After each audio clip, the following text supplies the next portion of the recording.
ეს იქნება ერთ-ერთი ყველაზე რთული ეპიზოდი და გეტყვით რატომ. იშვიათი ადამიანი, ვინც სპორტით არ არის გატაცებული და ამ შემთხვევაში მნიშვნელობა არ აქვს სპორტის სახეობას. ვიღაც ლიონელ მესის აღმერთებს, ვიღაც ფიქრობს, რომ ყველა დროის საუკეთესო მაიკლ ჯორდანი არის, ზოგიერთი ამ სტატუსს კრიშტიანო რონალდუს აძლევს, ხოლო ზოგიც ლუის ჰამილტონს და კი ყველა თავისებურად მართალია. გულშემატკივრებს თავიანთი პოზიციის დაცვა განსაკუთრებული აზარტით უყვართ და მუდმივად იქნება დავა იმაზე, თუ ვინ არის ყველა დროის საუკეთესო.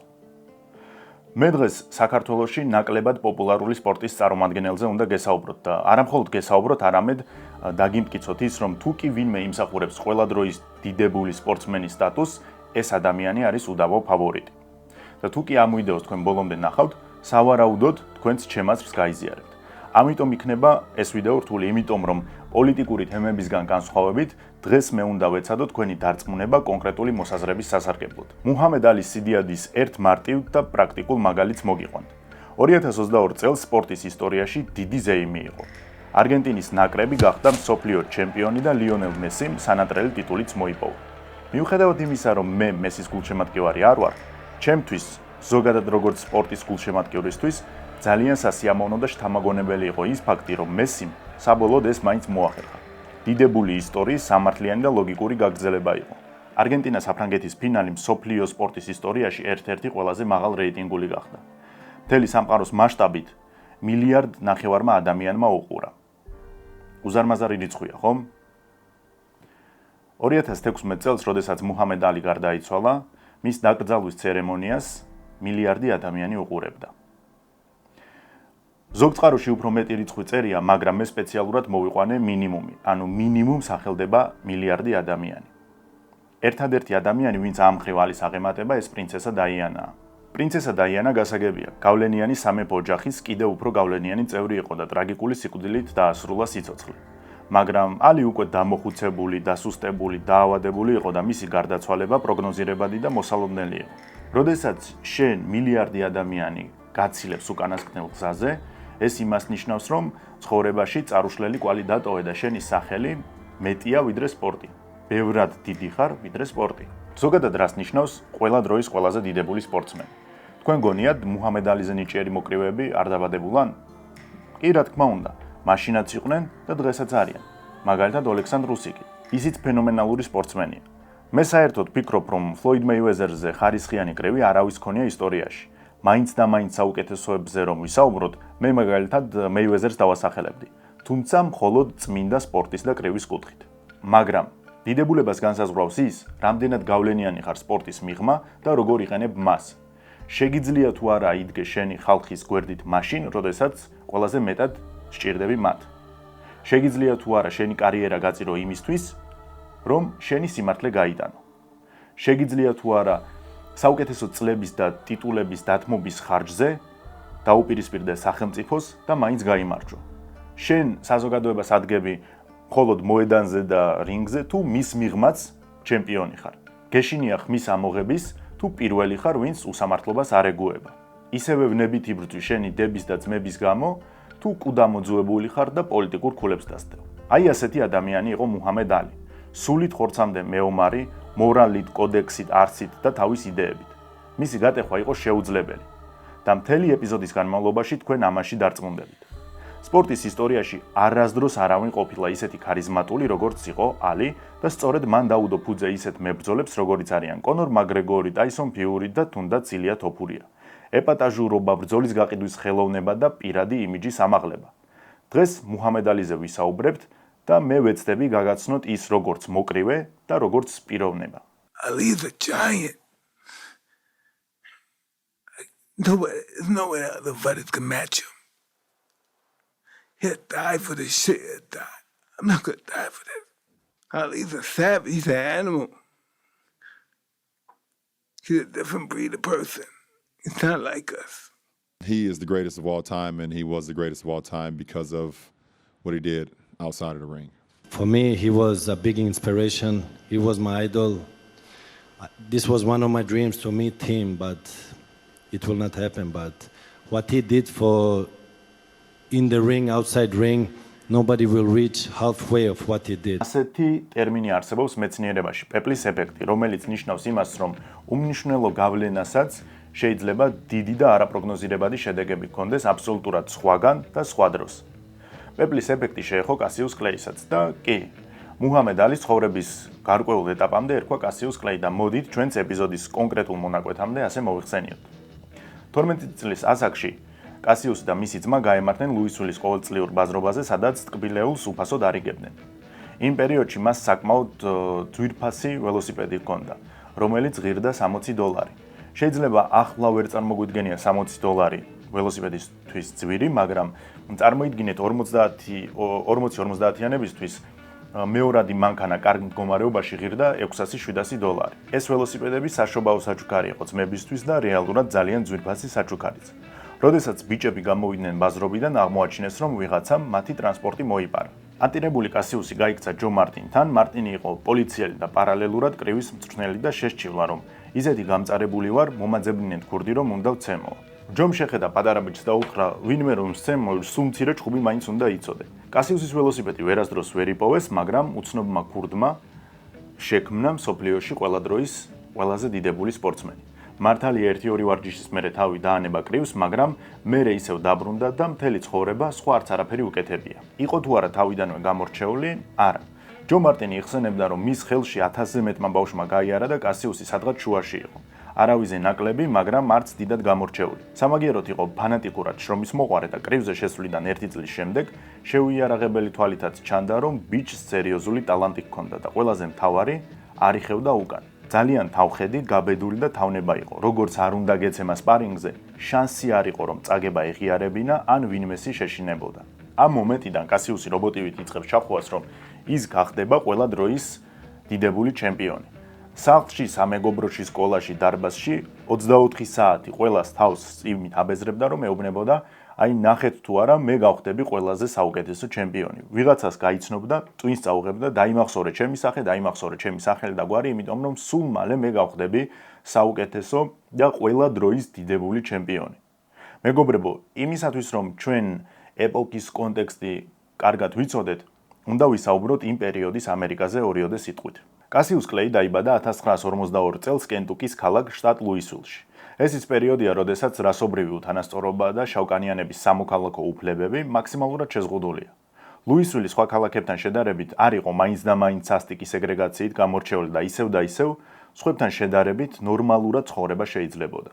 შტატში ყველაფერი დაყოფილი იყო. თეთრკანიანებს ჰქონდათ საკუთარი სკოლები, რესტორნები, კინოთეატრები, ადგილები ავტობუსებში და საავადმყოფოები. პოლიცია იშვიათად თუ არ ყვევდა მტყუან მართალს, თითქმის ყველა შემთხვევაში მათთვის სამართალს არ ყვევდა შავკანიანი.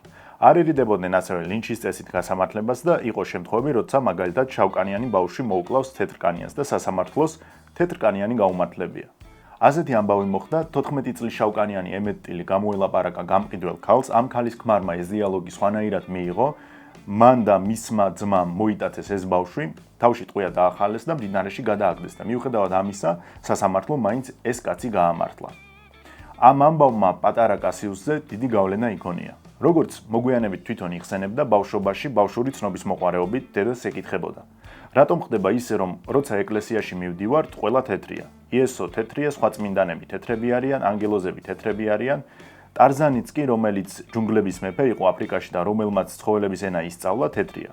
უკვირდა, რატომ ისწავლა თეთრკანიანმა ცხოველების ენა და აინტერესებდა, რატომ ვერ ისწავლეს აფრიკელებმა. რაც შეეხება კასიუსის ოჯახს, ისინი არ იყვნენ მდიდრები, მაგრამ არც ღარიბების კატეგორიას მიეკუთვნებოდნენ. მამა იყო მხატვარი, ძირითადად ის მუშაობდა სარეკლამო აბრებზე და მომხმარებლები მას თითქმის ყოველთვის ყავდა. და იმ პერიოდისთვის ასია თუ ისია ნორმალურად შოულობდა. მამა იყო კასიუს კლეი უფროსი. დედა ოდესა კი დიასახლისი. უბრალოდ ის არის, რომ კასიუს კლეი უფროსი პერიოდულად ალკოჰოლის მიღების რაოდენობას ვერ აკონტროლებდა და ოჯახში ზოგჯერ იყო სკანდალები. თვითონ კასიუსი არც სვამდა და არც ეწეოდა. ოჯახში ორი ბავშვი იყო, კასიუს უმცროსი და რუდოლფი. ამასობაში ახალგაზრდა მოკრივემ ისეთი ტემპი აიღო, რომ 1960 წლის რომის ოლიმპიადაზე მონაწილეობის უფლება მოიპოვა. იქ ოლიმპიურ სოფელში ცალკე ყველა აიკლო. პირდაპირ ამბობდა, რომ დაიმახსოვრეთ, მე ვარ მომავალი ყველა დროის დიდებული ჩემპიონი კრივში და შესაბამის პატივს ითხოვდა. მაგრამ მაშინ, როდესაც უსმენდნენ და უყურებდნენ, ერთ რიგით მორიგ ყბედად ჩათვალეს. მაგრამ საქმე იმაშია, რომ ლუისვილელმა ყბედმა ოლიმპიადა მოიგო. თან როგორ მოიგო? ერთი ამოსუნთქვით, უმარტივესად. გეგონება სკოლის მოსწავლეების ცემა. არა და მისი მოწინააღმდეგეები, მაგალითად, ვისაც შეხვდა ნახევარფინალში ავსტრალიელს და ფინალში პოლონელ მოკრივეს, ბევრად გამოცდილები იყვნენ ვიდრე კასიუსი. მაგრამ ვერანაირი წინააღმდეგობა ვერ გაუწიეს. აქ საინტერესო კიდევ ის იყო, რომ ევროპაში პირველად იგრძნო თანასწორობა. მერე იხსენებდა, რომ გაკვირვებული დარჩა, არავის ადარდებდა მისი კანის ფერი და იქ შეეძლო სიარული, ჭამა, ჩაცმა, დახურვა, სადაც თეთრკანიანები დადიოდნენ. როდესაც ოქროს მედლით ამერიკაში დაბრუნდა, ერთადერთი რაზეც ფიქრობდა, რომ აი როგორც იქნა, მეც გავხდები აწი თანასწორი, რადგან ოლიმპიური ოქრო სპორტულ თუ სამოქალაქო საზოგადოების ელიტის ბილეთს უდრის. ამაყად შეაჭრა ერთ-ერთ რესტორანში, სადაც შეუკვეთა ჩიზბურგერი და იქ უპასუხეს, რომ აქ შვილო არ უმსახურებით შავკანიანებს. ანუ რა გამოდის? წარადგინა ამერიკა ყველაზე პრესტიჟულ ტურნირზე, ყველაზე პრესტიჟული ტურნირის ოლიმპიური ჩემპიონი გახდა, მაგრამ მაინც რჩებოდა საზოგადოების უკანასკნელი ფენა. თუ გამოიცნობთ რა გააკეთა კასიუსმა. თავის ოლიმპიური მედალი გადააგდო მდინარე მისისიპიში. ოღონდ აქ უნდა აღინიშნოს ის, რომ რამდენად შეესაბამება სიმართლეს, ეს არ არის ცნობილი. იმიტომ რომ ამ ამბავს რეალურად მოწმე არ ყავდა, თვითონ ყვებოდა ასე გავაკეთეო. მერე განაცხადა, რომ უბრალოდ დავკარგეო, თუმცა 1996 წელს ოლიმპიურმა კომიტეტმა მას ახალი მედალი დაუმზადა და გადასცა. მაგრამ გამომდინარე იქიდან, როგორი ხასიათი ჰქონდა ალის, არ არის საერთოდ გამორიცხული, რომ ასეთი რადიკალური ქმედება გაეკეთებინა. ალის ხასიათზე თქვენ არაერთხელ გაიგებთ ვიდეოში.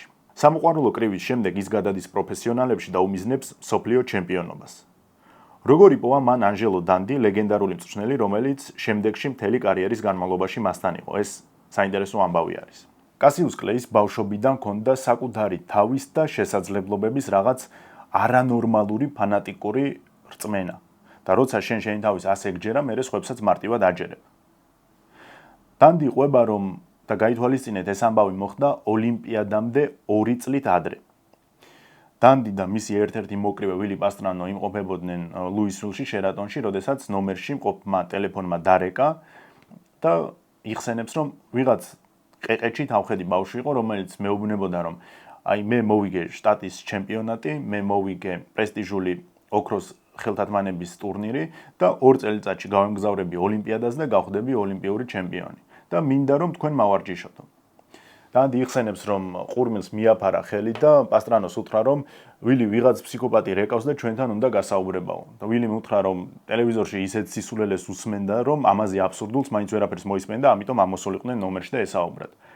კასიუსი და მისი ძმა ავიდნენ და 4 საათის განმავლობაში ესაუბრებოდნენ დანდის. 1 წლის შემდეგ დანდი და პასტრანო კიდევ ერთხელ ჩავიდნენ ლუისვილში და კასიუსმა ბევრი ხვეწნის შემდეგ დაითანხმა დანდი, რომ კლეის და პასტრანოს სულ 1 რაუნდი ესპარინგად.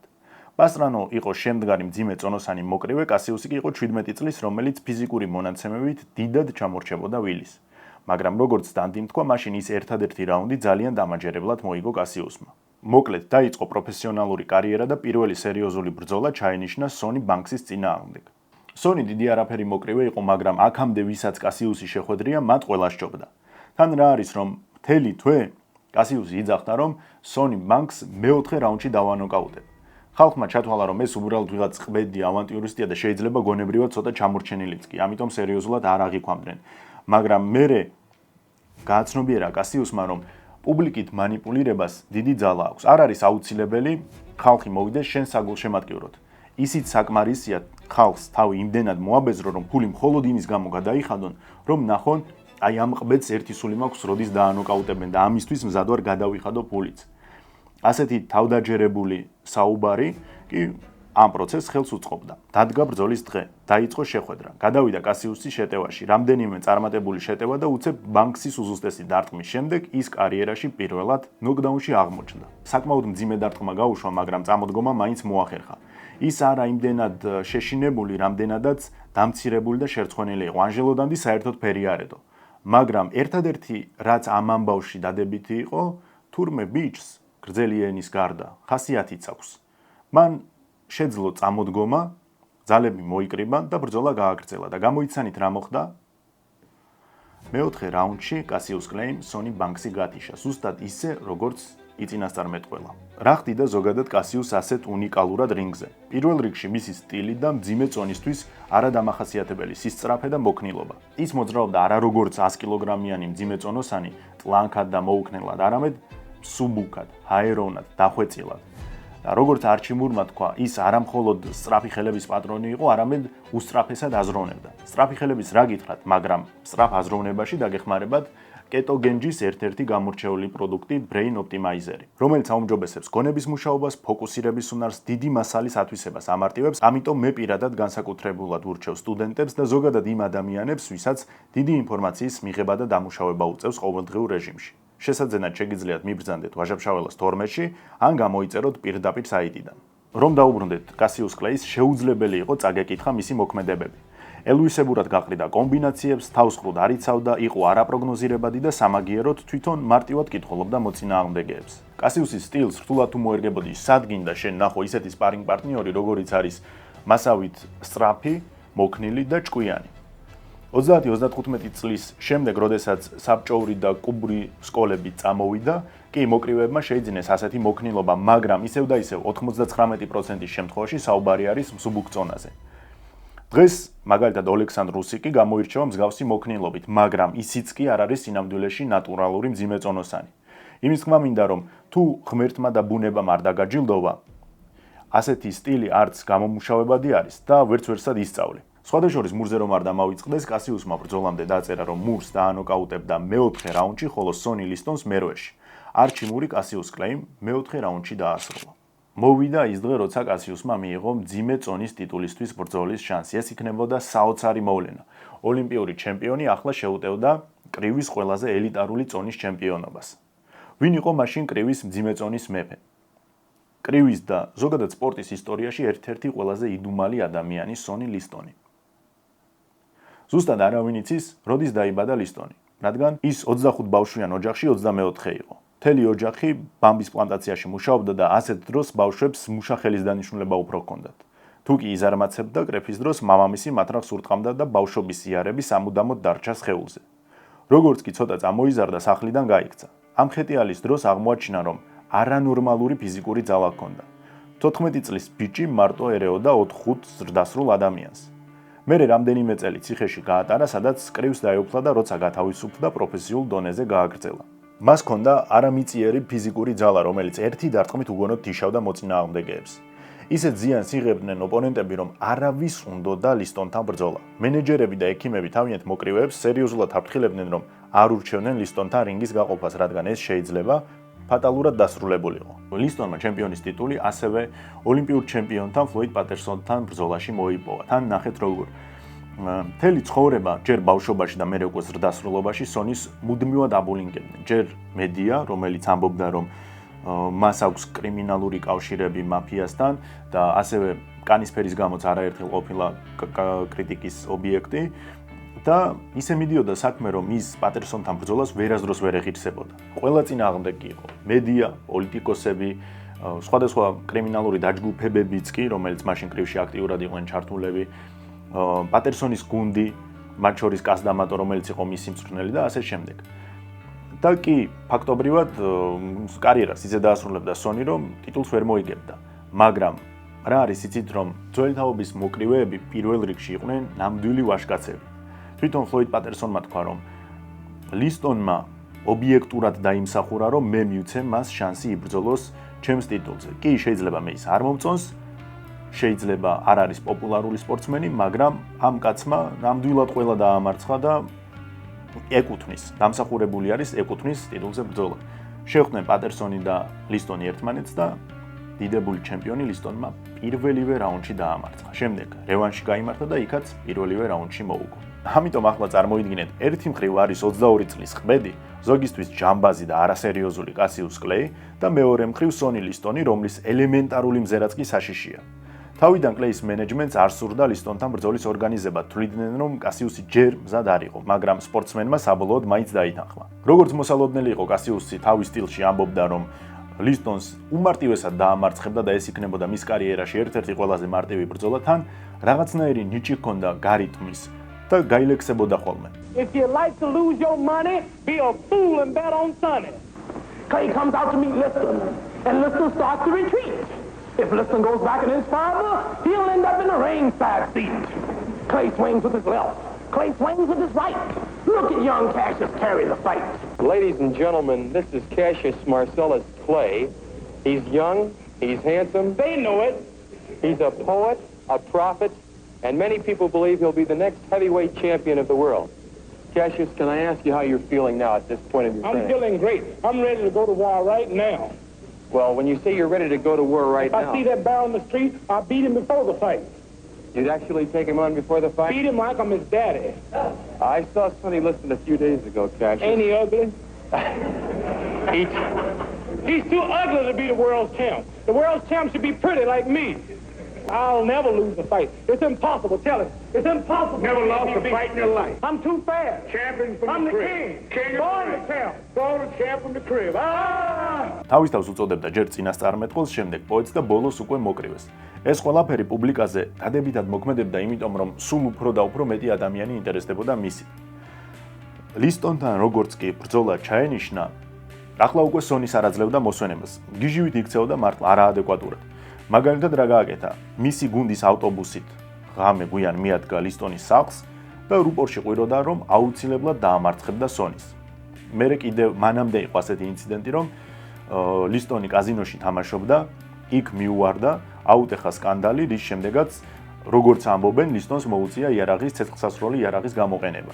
ამ პერიოდში კლეის გადაუღეს რამდენიმე ისტორიული ფოტო, ერთი ბიტლსთან და ერთი ფულთან, რომლის გამეორებას მომავალში სხვებით შეეცდებიან. სხვათა შორის კასიუს კლეის უამრავი საინტერესო ფოტო აქვს. თქვენ შეგიძლიათ უბრალოდ დაგუგლოთ მის სახელი და გვარდეთ და თითქმის ყველა ფოტო რაღაც ისტორიას გიყვებათ.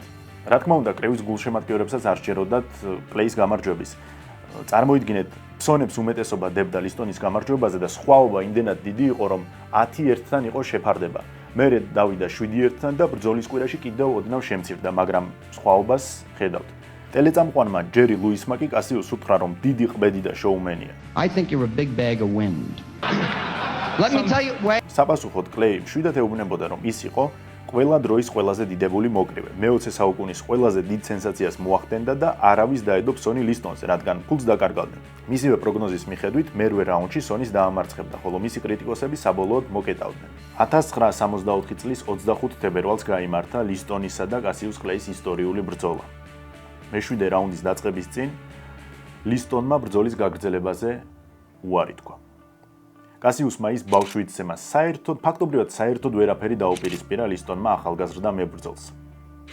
ახლა იქნება გამარჯვების ემოციები და კადრები და მთელ ამ ენერგიას შეიგრძნობთ. თან სთხოვეს, რომ კომენტარი გაეკეთებინა ლექსის სახით მეშვიდე რაუნდში გამარჯვებას და ესეც გააკეთა.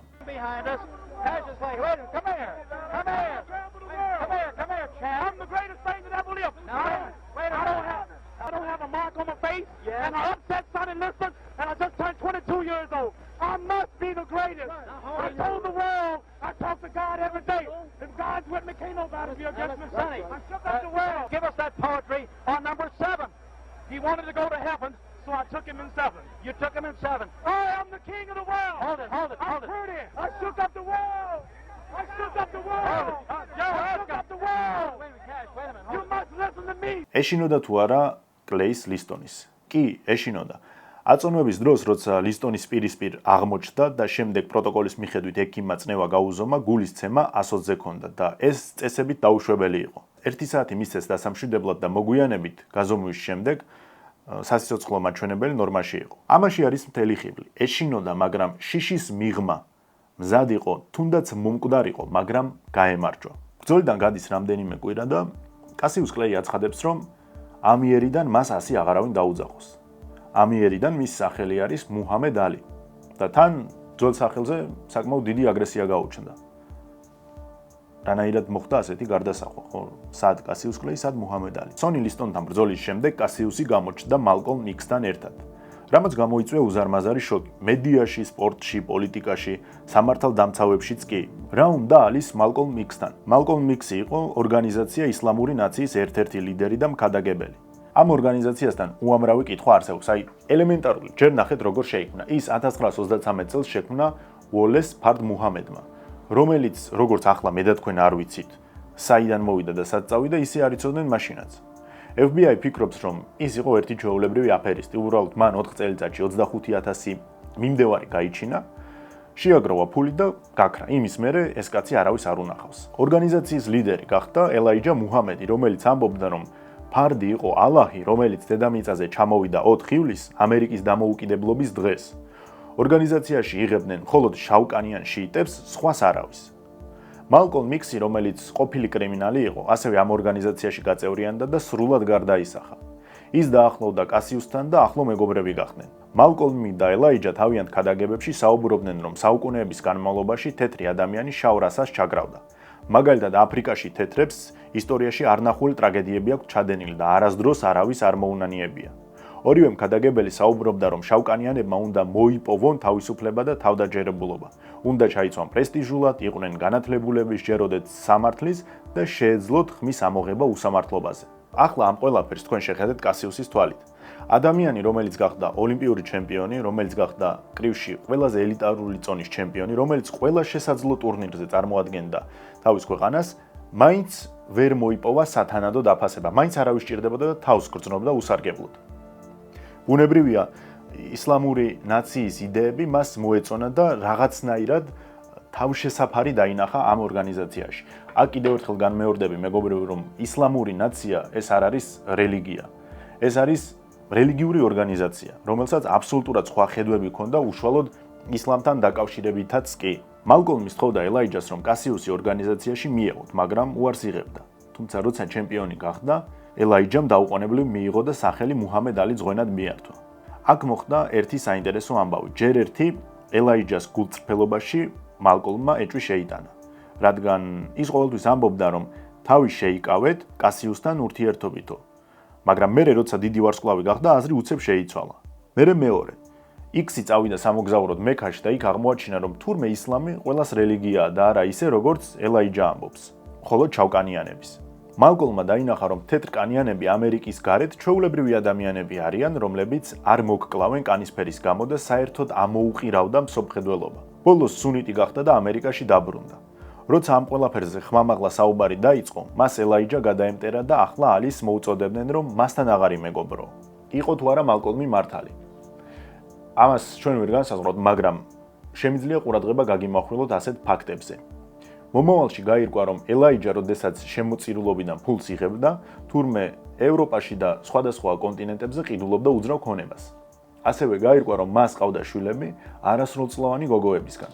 მალკოლმისა და ელაიჯას კონფლიქტი იმით დასრულდა, რომ 1965 წლის თებერვალში ერთ-ერთი ქადაგების დროს მალკოლმი მოკლეს. 25 წლის შემდეგ ალი აღიარებს, რომ იქსი აბსოლუტურად ყველაფერში მართალი იყო და ელაიჯამ დააბრმავა მისი ავტორიტეტით. ამასობაში მოახლოვდა სონი ლისტონთან რემატჩი და ამჯერად უკვე მუჰამედ ალიმ ლისტონი პირველივე რაუნდში დაამარცხა. კრივის ისტორიაში ერთ-ერთი ყველაზე სწრაფი დარტყმით, რომელსაც ფანტომის დარტყმასაც უწოდებენ. დღემდე მიდის კამათი, შესაძლებელია თუ არა ასეთი დარტყმით დანოკაუტდეს ადამიანი. და კი, რეალობა არის ის, რომ შესაძლებელია. უმაღლესი დონის სტრაიკერებს, ვისაც სისწრაფე მსგავს დონეზე აქვთ განვითარებული, სხვა სპორტებშიც, მაგალითად MMA-ში ანდერსონ სილვას ჰქონდა დაახლოებით ასეთი გამარჯვებები მოპოვებული.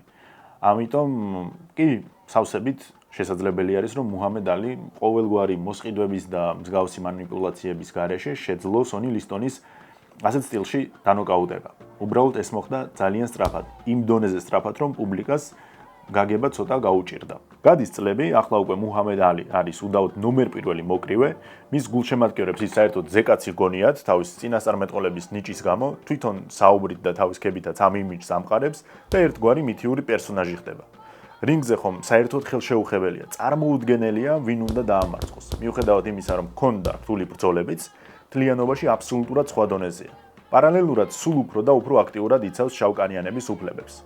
რინგს, პრესკონფერენციებს, მედიასთან ურთიერთობას იყენებს როგორც სცენას, რომ თავისი პროტესტი მეტ ადამიანებამდე მიიტანოს. იმ პერიოდში ზოგადად შავკანიანი ადამიანების უფლებების თანასწორობა თვითონ შავკანიანებში ორ კატეგორიად იყო დაყოფილი. პირობითად პირველი კატეგორია ამბობდა, რომ საუკუნეების განმავლობაში ისე მოხდა, რომ თეთრკანიანებმა ობიექტურად გაგვასწრეს განვითარებაში, მათ შორის განათლებასა და კულტურაში. ამიტომ პირველ ეტაპზე უნდა შემცირდეს ეს სხვაობა. თუ ეს სხვაობა არ შემცირდება და განათლებაში იქნება უკიდეგანო სივრცე, არ მოხდება სწორი ინტეგრაცია რასებს შორის. და ეს გამოიწვევს კრიმინალს და სხვადასხვა პრობლემებს. მეორე კატეგორია ამბობდა, ხო, და ამბობდნენ რომ ჯერ უნდა შემცირდეს ეს სხვაობა და უკვე შემდეგ დაიწყოს უფლებების სანასწორობა და მეორე კატეგორია პირიქით იმას ამბობდა რომ უფრო ხისტი იყო და ამბობდნენ რომ აქ და ახლა უნდა მოხდეს სანასწორი უფლებები. პირველ კატეგორიას მიეკუთვნებოდა ფლოიდ პატერსონი, რომელიც უკვე ვახსენეთ და მეორე კატეგორიის წარმომადგენელი იყო მუჰამედ ალი. მუჰამედ ალი ამბობდა რომ როგორ უნდა ვუყურო დღეს როგორ კლავენ შავკანიანებს, მხოლოდ იმიტომ რომ თეთრები არ არიან. რატომ ველოდო ხვალინდელ დღეს. როდესაც პატერსონი და ალი ერთმანეთს შეხვდნენ რინგზე, ალი მას უწოდა თეთრკანიანების კაცი და სასტიკად სცემა. თუმცა ამაზე უფრო გამეტებით სცემდა იმ მოკრივეებს, ვინც სპეციალურად ძველ სახელს ეძახდა და არა მუჰამედ ალის. უნდა აღინიშნოს, რომ ალის ქარიზმითა და მომნუსხველობით ის უკვე აღარ იყო დემონიზებული ჩემპიონი. პირიქით, ის გახდა ადამიანი, ვისთანაც უნდა ყველას და რა თქმა უნდა თეთრკანიანებსაც. შესაბამისად, რასობრივ ნიადაგზე ზიზღის მუხტის შემცირებაში მასაც ლომის წვლილი აქვს შეტანილი. ახლა იწყება ყველაზე საინტერესო და დაუკვირდით ბევრ მოვლენას სხვა თვალით დაინახავთ. 60-იანებია და რა ხდება იმ პერიოდში. ამერიკა აწარმოებს უსასტიკეს ომს ვიეტნამში. ვიეტნამის მოსახლეობას ჟლეტს ამ სიტყვის პირდაპირი გაგებით. ვიეტნამელებიც არ აკლებენ, მაგრამ მაინც ძალებს შორის დიდი სხვაობაა. სრულწლოვნობის პერიოდში, როცა ჯერ კიდევ კასიუს კლეი დაიბარეს კომისარიატში, ის 1Y კატეგორიაში გაამწესეს. რაც ნიშნავს, რომ მხოლოდ იმ შემთხვევაშია ვარგისიანი თუ საერთო მობილიზაცია დასჭირდება არმიას სრულმასშტაბიანი ომის დროს. საქმე იმაშია, რომ ინტელექტის ტესტში მიიღო მინიმალური შეფასება. ამბობენ, რომ სპეციალურად გააკეთა ასე, სპეციალურად არასწორი პასუხები შემოხაზა, იმიტომ რომ მის მოკრივეს კარიერას რაიმე წინაღობა არ ქონოდა. მე თვითონ იხსენებდა ამას და აღნიშნავდა, რომ მე ვამბობდი, რომ ვარ ყველა დროის დიდებული და არა ყველა დროის ჭკვიანი. როცა ვიეტნამში ამერიკა წაბორძიგდა, გაწვევის კატეგორია შეცვალეს. უცებ აღმოჩნდა, რომ დაბალი ინტელექტით შეეფერებოდა იმჟამინდელ კონფლიქტს, ანუ ალისაც გაიწვევდნენ. ამერიკაში უკვე სერიოზული ანტისამთავრობო პროტესტები იყო, რომ ქვეყანას ვიეტნამის ომი დაესრულებინა და ჯარისკაცები სამშობლოში დაებრუნებინა. ვიეტნამის ომი ცალკე ეპიზოდს იმსახურებს, ამიტომ ახლა მიზეზებზე არ ღირს საუბარი, რადგან ეპიზოდი ერთდღიანი გამოვა. მოკლედ, სერიოზული მუხტია მოსახლეობაში, რომ ომი უნდა შეწყდეს, მაგრამ სახელმწიფოს წინააღმდეგ წასვლა არ სურთ ცნობილ, ავტორიტეტულ გავლენიან ადამიანებს. ეს ლოგიკურიც არის. არავის სურდა კარიერის გაფუჭება და მთავრობის გადამტერება. ალი ისევ დაიბარეს კომისარიატში, რადგან როგორც უკვე გითხარით, განახლებული გაწვევის სტანდარტით მასაც უწევდა გაწვევა. პრინციპი არის ასეთი: კომისარი ასახელებს სახელს და გვარს და მომავალი სამხედროები ერთ ნაბიჯს დგამენ წინ. გაისმა მუჰამედ ალი. არაფერი არ ხდება დარბაზში. მეორედ დაუძახეს მუჰამედ ალი, ისევ სიჩუმეა. მესამედ დაიძახა, არაფერი არ ხდება, ალი უძრავად დგას ადგილზე. სამხედრო სამსახურის თავიდან არიდების მიზეზის გამო მუჰამედ ალი ადგილზევე დააკავეს. თუმცა გირაოს სანაცვლოდ მერე გაათავისუფლეს. ალი საჯაროდ ამბობს, რომ არ აპირებს ვიეტნამელების ხოცვას, რადგან მისი მტრები არც ვიეტნამელები არიან, არც ჩინელები და არც იაპონელები. თუ სიკვდილი გარდაუვალია, ურჩევნია, რომ შტატებში თავის ხალხთან მოკვდეს, რადგან ის თავის შავკანიანი დებისა და ძმების უფლებებისთვის იბრძვის და ვიეტკონგს მისთვის არაფერი დაუშავებია. თან ეკითხება მთავრობას, რომ ოლიმპიადა მოვიგე ამერიკის სახელზე, გავხდი მძიმე წონის ჩემპიონი ამერიკის სახელზე, ვარ მსოფლიოში საუკეთესო და ყველაზე ცნობილი მოკრივე და ეს ყველაფერი მაინც არ აღმოჩნდა საკმარისი თქვენთვის, რომ თანასწორად მიმიღოთ და როცა ომი დაიწყო და მე დაგჭირდით, მაშინ გინდათ რომ მეც გამიწვიოთ. და ეუბნება, რომ ვიეტნამელებს ჩემთვის ცუდი არაფერი დაუშავებიათ, ისინი მე არ მიწოდებენ შავკანიანი ადამიანისთვის დამამცირებელ სიტყვებს, კი ბატონო, წავალ ომში თუ ომი მოვა შტატების ტერიტორიაზე. სხვა შემთხვევაში გამორიცხულია. ის რომ მუჰამედ ალიმ ასე საჯაროდ დაიწყო ვიეტნამის ომის კრიტიკა და არ გაჩუმდა, ეს ყველაზე მეტად არ აწყობდა სახელმწიფოს. უამრავი ვარსკვლავი და სპორტსმენი გააჩუმეს და აძახებინეს, რა კარგი პრეზიდენტია ლინდონ ჯონსონი, რომ კომუნიზმს ამარცხებს ყველა კონტინენტზე და ერთი მუჰამედ ალი რა გახდაო. ამიტომ არც თუ ისე დიდი ფიქრის შემდეგ მიიღეს გადაწყვეტილება, რომ მოდ დავაშინოთ მოკრივის ლიცენზიის წართმევით. კრივი არის ალის ცხოვრება, თუ კი რამე აქვს, მხოლოდ კრივს უნდა უმადლოდეს და პირველადაც მაგის გამო მიიღო დაბალი ქულებით ტესტზე, ამიტომ დავაშინოთ და კუდს ამოიძუებსო. დაემუქრნენ ტიტულების ჩამორთმევით და საერთოდ მოკრივის ლიცენზიის წართმევით. მაგრამ ალი უფრო გაჯიუტდა და განაცხადა, რომ გამორიცხულია, ვინმე მაიძულოს წავიდე ვიეტნამში და დავხოცო ვიეტნამელები. დღეს თქვენ რამდენ სპორტსმენს იცნობთ, ვინც ასეთივე ერთგული და თავდადებულია თავის იდეების და ხედვების, რომელიც მსგავს ნაბიჯს გადადგამს. თან გაითვალისწინეთ, მაშინ ალი იყო 25 წლის, ანუ ეწყებოდა ოქროს წლები და ჯერ ფორმის პიკშიც კი არ იყო შესული. არადა ნახეთ ჯერ კიდევ მაშინ რამ სუბუქად და მარტივად ამარცხებდა იმ პერიოდის საუკეთესო მოკრივეებს. საბოლოოდ ის მოხდა, რაც უნდა მომხდარიყო. ტიტულების ჩამორთმევა, კრივის ლიცენზიის წართმევა და საერთოდ რინგზე ბრძოლის აკრძალვა. ასეთ სიდავხედეს შტატები არ აპატიებდა. 25 წლის ასაკში მუჰამედ ალის განუსაზღვრელი ვადით აეკრძალა კრივი. სპორტსმენის კარიერაში ტრავმაც კი არ არის ისეთი საშიში, როგორც ხანგრძლივი ვადით პაუზა. საბრძოლო სპორტში ხომ მით უმეტეს. კი, შეიძლება მისი ავტორიტეტი უფრო გაიზარდა, უფრო გავლენიანი გახდა და ნამდვილად აჩვენა ხალხს, რომ უბრალოდ მებრძოლი არ აქვს მნიშვნელობა სად და ვის წინააღმდეგ იბრძვის, მაგრამ მას უკან დახევის არანაირი უნარი არ გააჩნია. მზად არის იდეას შეასყდეს, მზად არის ყველაფერი დათმოს, მაგრამ არც ერთი ნაბიჯი უკან არ იქნება. ვიეტნამის ომის პროტესტის ერთ-ერთი სახე მუჰამედ ალი გახდა. ამასობაში, რა თქმა უნდა, გამოჩნდნენ ისინი, ვისაც მე ვუწოდებ ხოლმე ტოქსიკური ოპოზიციის ჯგუფებს. ამ შემთხვევაში ეს იყო ორგანიზაცია ისლამური ნაცია. ელაიჯა მუჰამედი მუჰამედ ალის ეუბნებოდა, რომ მოდი ახლა შენ კარიერა დაასრულე და შენ გახდები ამ პროტესტის სახე, მაგრამ მუჰამედ ალი მუთხრა, რომ მე არ მინდა კარიერის დასრულება, ჩემი პროტესტი არის გულწრფელი და მე ლიცენზია არ მექნება იქამდე, სადამდეც იქნება საჭირო. იმის მერე როგორ დაალაგდება სიტუაცია და დაუბრუნდები თუ არა, ამას მხოლოდ რო გვიჩვენებს. როგორც კი მუჰამედ ალისგან უარი მიიღო ელაიჯამ, გამოიცანით რა გააკეთა, კლასიკა, დააკენსელეს. ელაიჯამ მოუწოდა დანარჩენ წევრებს, რომ არანაირი კონტაქტი აღარ ჰქონდეთ მუჰამედ ალისთან, ის არ არის ჩვენი ძმა და არავინ აღარ დაგინახოთ მასთან რაიმე სახის ურთიერთობაშიც კი. 3 წლით მუჰამედ ალი დარჩა რინგის გარეშე. ისე რომ უცებ გაქრნენ მისი ვითომ კარგი მეგობრები, სპონსორები, კონტრაქტები, სამაგიეროდ თავის თავთან და თავის ხალხთან ბოლომდე მართალი დარჩა. როცა ვიეტნამის ომის პროტესტი უკვე საერთაშორისოდ აღიარებული გახდა, როცა ამერიკას მოუწია კონფლიქტზე უარის თქმა და იმ ომიდან მოგებული სტატუსით ვერ გამოვიდა, მხოლოდ შემდეგ დაუფასდა ალის თავის პროტესტი. 3 წლის შემდეგ მას როგორც იქნა ლიცენზია აღუდგინეს, ოღონდ სანამ მუჰამედი სპორტს ჩამოშორებული იყო, მძიმე წონის ჩემპიონი გახდა ჯო ფრეიზერი და სიმართლე გითხრათ, დიდად ინტერესი არც ჰქონდა, რომ ალისთან ებრძოლა. მუჰამედმა დაიწყო ფრეიზერის დამცირება, ეგრეთ წოდებული ტრეშ-ტოკი. ბოლოს მაინც მიიქცია მისი ყურადღება, შეუძურა ტვინში, როგორც იტყვიან, და ობიექტურობისთვის სხვათა შორის უნდა აღინიშნოს, რომ ამ პერიოდში ალის საკმაოდ ბევრი შეურაცხყოფა სცდებოდა სპორტულ ჩარჩოებს და ეს იყო უფრო დამამცირებელი პირადი შეურაცხყოფები. ვინ რაში იყო მართალი? ალი იყო მართალი იმაში, რომ მას ბრძოლით არ დაუკარგავს ტიტულები, ანუ ჩემპიონის სტატუსი, ჩამოართვეს ლიცენზია და მისი ყველა მიღწევა და ფრეიზერი იყო იმაში მართალი, რომ საერთოდ არაფერ შუაში იყო თუ ალი არ არსებობდა იმ პერიოდში მძიმე წონაში. ვისაც უნდა შეხვედროდა, სადაც გადამაჯდა ეს მძიმე წონის ტიტული, იმას მოუგო და მანაც დამსახურებულად მიიღო ეს ტიტულები. მაგრამ იდეის დონეზე თუ გავითვალისწინებთ იმას, რომ რეალურად ალი იყო ჩემპიონი და ფრეიზერმა ტიტულები ისე მიიღო, რომ ალის არ შეხვდა, კი შეიძლება დავა ვინ იყო მართლა ჭეშმარიტი ჩემპიონი. I predict that when I meet Joe Frazier, this will be like a good amateur fighting a real professional. 1971 წელს ორი დაუმარცხებელი მოკრივის შეხვედრა დაინიშნა. ფრეიზერმა თავის კარიერის საუკეთესო ბრძოლა ჩაატარა, რომელმაც მთელი ეს ბრაზი რინგზე ამოუშვა. მე-15 რაუნდში კი ალი ნოკდაუნში გაგზავნა. კი, არ მოგესმათ, მე-15 რაუნდში. იმ პერიოდში კრივი 15 რაუნდიანი იყო. ალი წამოდგა და ბრძოლის გაგრძელება შეძლო, მაგრამ ეს საკმარისი აღარ იყო. ჯო ფრეიზერმა ისტორია დაწერა. ის გახდა პირველი ადამიანი, რომელმაც მუჰამედ ალი დაამარცხა და თავისი ჩემპიონობის სტატუსი საჯაროდ დაამტკიცა. საქმე იმაშია, რომ არა ფრეიზერი იყო ალიზე უკეთესი, არამედ ალი აღარ იყო ძველებული. რა თქმა უნდა, რომ ეს 3 წლიანი პაუზა უარყოფითად დაისახებოდა მოკრივეზე. აღარც ის გადაადგილება, აღარც ისეთი სისწრაფე, აღარც ისეთი რეფლექსები, აღარც ისეთი რეაქცია. საბოლოოდ მივიღეთ ის, რაც მივიღეთ.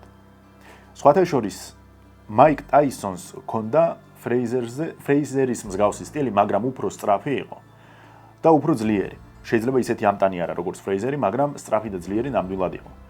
ამიტომ, როცა საუბარი არის თეორიულად, რომ შეხვედროდნენ ალი და ტაისონი ვინ მოიგებდა, ჩემი აზრით შეიძლება ტაისონს მოეგო. მხოლოდ იმიტომ, რომ სტილი ჰქონდა მუჰამედისთვის ძალიან არაკომფორტული. შემდეგ 2 წელიწადში მოგებების სერია გააგრძელა და ზედიზე 10 ბრძოლა მოიგო, მაგრამ მერე კრივის საკმაოდ ბევრი ფანისთვისაც უცნობ კენ ნორტონთანაც წააგო. იმ ბრძოლაში ალიმ ყბა მოიტეხა, მაგრამ მაინც არ დანებდა. მთელი ბრძოლა მოტეხილი ყბით, ანუ საზარელი ტკივილებით იყო, თუმცა ბოლომდე იბრძოლა. 6 თვეში რევანში აუღო, მაგრამ იქაც წლივს მოუგო. ფრეიზერი კიდევ გასაგებია, მაგრამ კენ ნორტონთან მარცხი უკვე იმას მიანიშნებდა, რომ რაღაც რიგზე აღარ არის. ლიცენზიის წართმევამდე ალი იყო მოკრივე, რომელსაც ფიზიკურად ვერ მოუგებდი.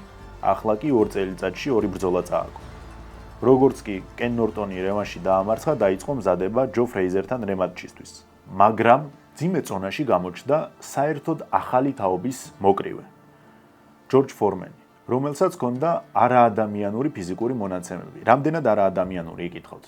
აი მაგალითად, კენ ნორტონი, რომელსაც ალი შეხვდა ორჯერ, პირველად როგორც გითხარით, წააგო 12 რაუნდიანი ბრძოლა და მეორე ბრძოლაში მოუგო 12 რაუნდში. ანუ ჯამში იბრძოლეს 24 რაუნდი, ხო?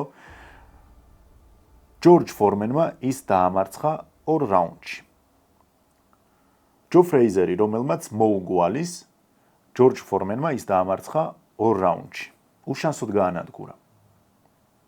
ბუნებრივია, ფრეიზერის რევანშის ნაცვლად მომწიფდა ამ ბრძოლის ინტერესი, ალი ფორმენი, მაგრამ ჯერ ისევ შეხვდა ფრეიზერს ალი და ამჯერად დაამარცხა საჯების გადაწყვეტილებით.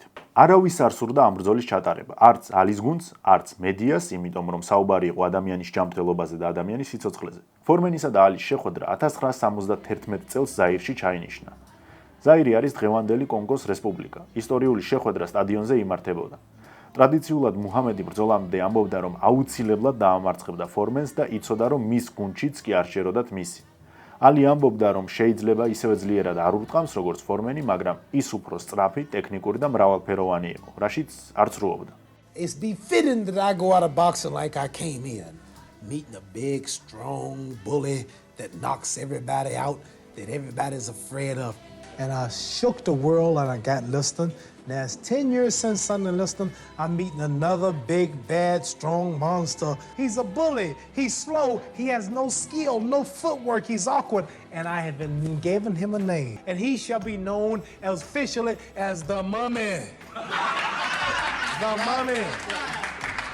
And why the Mummy? Because he fights. When he's fighting, if you ever watch him in the ring, he drags like that after his opponent.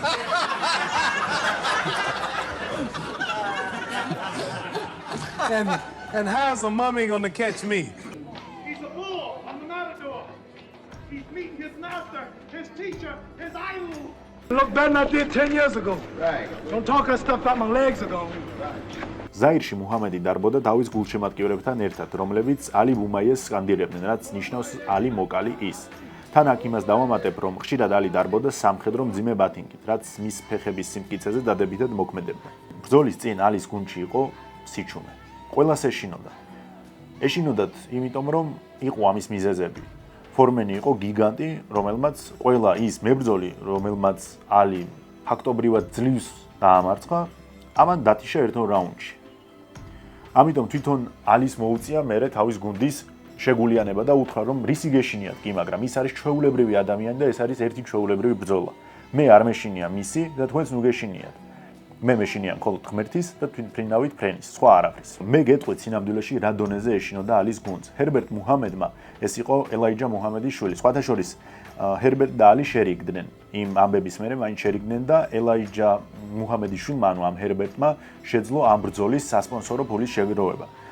და ამბავი რაში მდგომარეობს, რომ ჰერბერტმა ერთ-ერთ გუნდის წევრს, თავის გუნდის წევრს მისცა $5,000 და გაგზავნა ბრძოლის რეფერისთან.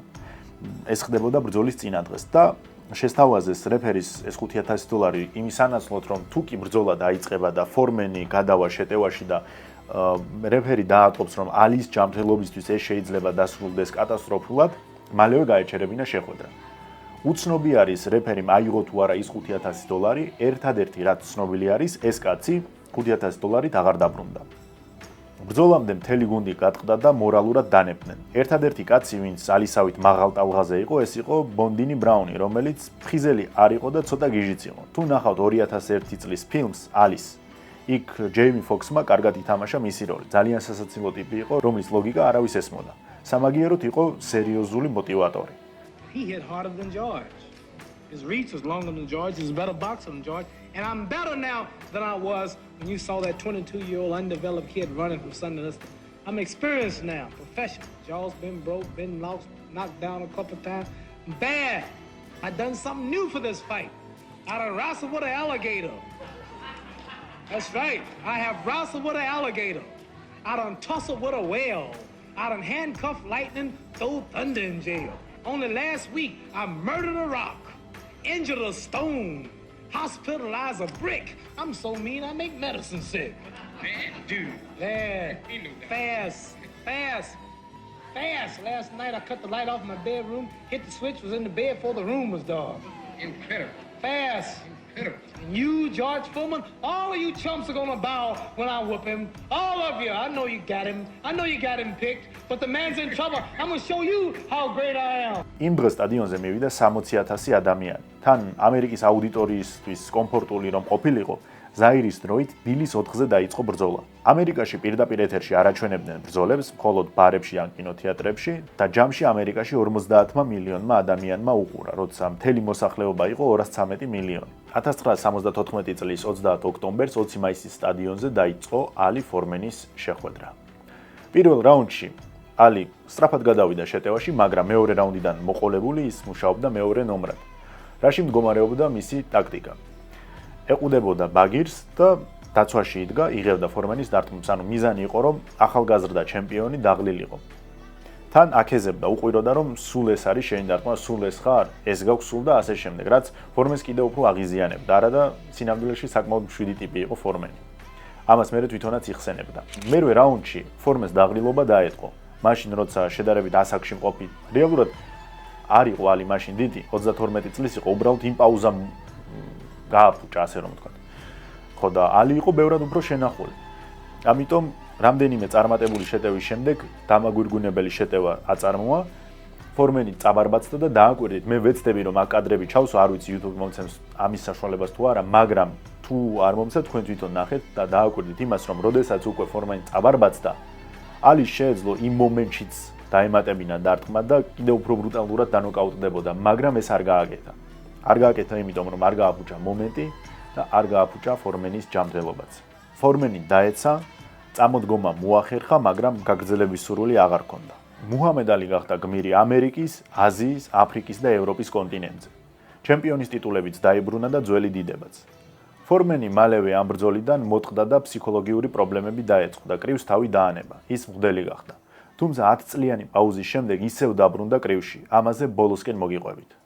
Everybody stop talking now. Attention. I told you, all of my critics, I told you all that I was the greatest of all time. Want to be Sunday listen? I told you today, I'm still the greatest of all time. Make me the underdog until I'm about 50 years old. როგორ გაგრძელდა ალის კარიერა? ერთ წელიწადში ის მესამედ შეხვდა უკვე ფრეიზერს. მანილაში ეს იყო ურთულესი ბრძოლა. ისევ ისეთი ახლო ბრძოლა მიმდინარეობდა, მე-14 რაუნდში ფრეიზერმა უარი თქვა ბრძოლის გაგრძელებაზე.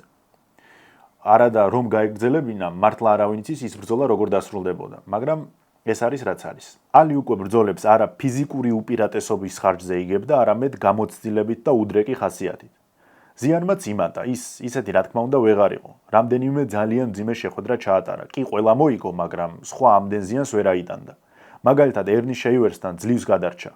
ლოგიკური აღარ იყო კარიერის გაგრძელება, რადგან ხასიათის სიმტკიცით ყოველთვის ვერ მოიგებ. ალის ექიმმა ფრედი პაჩეკომ თქვა, რომ როდესაც მე ვნახე შეივერსთან ბრძოლის შემდეგ სამედიცინო დასკვნა, იქ ჩანდა, რომ თირკმელები ფაქტობრივად განადგურებული ჰქონდა, ნაცვლად იმისა, რომ სისხლი გაეფილტრათ, ისინი სისხლს პირდაპირ ორგანიზმში უშვებდა და ბოდიშით და სპორტსმენი სისხლს შარდავდა. პაჩეკომ დაწერა იდენტური წერილები, რომლებიც დაუგზავნა ალის, მის გუნდს და მის მეუღლეს, სადაც რეკომენდაციის სახით ეწერა, რომ სპორტსმენმა სასწრაფოდ უნდა დაასრულოს სპორტული კარიერა, იმიტომ რომ მომავალში ეს რაში გადაიზრდება უცნობი არის. პასუხი არავინ არ დაუბრუნა, ამიტომ განაცხადა, რომ მე უარს ვამბობ ალის გუნდთან თანამშრომლობაზე, მე ამ პასუხისმგებლობას ჩავიხსნი და სამუდამოდ დატოვა გუნდი. ამასობაში გუნდი შეთანხმდა, რომ მოდი რთული ბრძოლები აღარ მოუწყოთ და სულ მარტივი მოწინააღმდეგეები შეურჩიოთ, მაგრამ რეალობა ის იყო, რომ ალის კონდიციებიდან გამომდინარე მარტივი ბრძოლები აღარ არსებობდა. კი მოუგებდა მოწინააღმდეგეებს, მაგრამ რის ფასად და სადამდე. ასეც მოხდა არაპოპულარულმა ლეონ სფინქსმა, რომელიც ფაქტობრივად დამწყები იყო, სულ რამდენიმე ბრძოლა ჰქონდა პროფესიონალურ კრივში ჩატარებული, დაამარცხა მუჰამედ ალი. მალევე აუღო რევანში, იმავე წელს აუღო რევანში. მაგრამ ფაქტი ის იყო, რომ ალისგან დარჩენილი იყო ძველი ალის ჩრდილი. სხვათა შორის მუჰამედ ალი ალბათ ერთადერთი მოკრივი არის ისტორიაში, რომელმაც ყველა რევანში გაიმარჯვა. ანუ ყველამ ვინც დაამარცხა ბოლო ორ ბრძოლას თუ არ ჩავთვლით, ყველა საუყო მერე რევანში. სფინქსთან რემატჩამდე ალი გაემგზავრა საბჭოთა კავშირში და ბირთვული შეიარაღების შეზღუდვაში თავის სიმბოლური წვლილი შეიტანა. ის შეხვდა ლეონიდ ბრეჟნევსაც, ლეგენდარული ჩემპიონი პოლიტიკური მისიით იმყოფებოდა კავშირში და კაცობრიობისთვის ერთ-ერთი ყველაზე სახიფათო იარაღის შემცირებაში თავისი წვლილი შეიტანა. კარიერის დასრულება არც ალის უნდოდა და არც მის გუნდს. ალის არ უნდოდა იმიტომ, რომ წარმოიდგინეთ ადამიანი, რომელიც ასე იყო თავის თავზე შეყვარებული, რომელიც დნებოდა, როცა ყურადღების ცენტრში იყო, უარს ვერ იტყოდა დასრულებაზე. მთელი ცხოვრება ამას მიუძღვნა, ამიტომ რთული იყო. და ასევე არც მის გუნდს სურდა, რომლისთვისაც ალი იყო ფულის საჭრელი მანქანა. ლეგენდის კარიერა ზედიზედ 2 მარცხით დასრულდა. ბოლო ბრძოლებსაც თუ დააკვირდებით, აშკარად შეცვლილი იყო, სახეზე თითქოს გასცივდა. კარიერის დასრულების შემდეგ ოჯახის თხოვნით ჩაიტარა ხანგრძლივი გამოკვლევები და დადგინდა, რომ მებრძოლს პარკინსონის სინდრომი აქვს. თლად უარესი კი ის იყო, რომ დაავადება კარიერის ბოლოს უკვე ჰქონდა და ბოლო 2 ბრძოლა კრიტიკული აღმოჩნდა, რადგან დიდი ზიანი მიიღო. პარკინსონიან ალის მესამე ცოლი გაექცა. მირიამ ალი, მუჰამედის ქალიშვილი, აღნიშნავდა, რომ მე ვიცოდი, როგორც კი მამა ცუდად გახდებოდა, ვერონიკა მას მიატოვებდა. განქორწინების შედეგად ალის ქონება მნიშვნელოვნად შემცირდა. საბოლოოდ კი ის მოხდა, რაც მოკრივების დიდ ნაწილს ემართება, გაკოტრდა. თუმცა მერე ნელ-ნელა მაინც შეძლო ქონების მოხვეჭა. 1996 წელს მეოთხე ცოლი მოიყვანა, რომელთანაც სიცოცხლის ბოლომდე დარჩა. თქვენ გონიათ დასუსტებული ალი აღარ იყო? შეიძლება ადამიანი დასუსტდეს ფიზიკურად, მაგრამ ხასიათი ბოლომდე რჩება. 1990 წელს სადამ ჰუსეინმა ქუვეითი დაიპყრო და ამერიკელები და ბრიტანელები დაატყვევა. უარს ამბობდა ყველანაირ თანამშრომლობაზე, ამ ტყვეებს არ უშვებდა და ამ დროს ალი არაოფიციალური, არადიპლომატიური მისიით გაემგზავრა ერაყში, შეხვდა პირადად სადამ ჰუსეინს. აი, მაშინ ხანგრძლივმა ფრენამ მის ჯანმრთელობაზე გავლენა იქონია და ცუდად გახდა. ექიმების რეკომენდაცია იყო, რომ სულ მცირე ევროპის რომელიმე თანამედროვე კლინიკაში უნდა გადაეყვანათ, მაგრამ ალი თქვა, რომ შანსი არ იყო, ტყვეების გარეშე ბაღდადს არ დატოვებდა. ჰუსეინისთვისაც კი უდიდესი ავტორიტეტი იყო მუჰამედი, რომელსაც უარს ვერ ეტყოდა.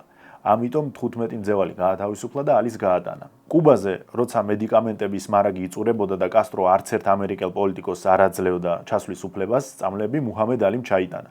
კასტროსთვისაც კი ძალიან დიდი იყო ალი, რომ უარი ეთქვა. ერთადერთი ადამიანი იყო, ვის ჩამოსვლასაც დათანხმდა. სიცოცხლის ბოლომდე ქველმოქმედად დარჩა და თითქმის არ არსებობს ისეთი ადამიანი, ვინც მას დახმარებას თხოვა და ალიმ უყურადღებოდ დატოვა.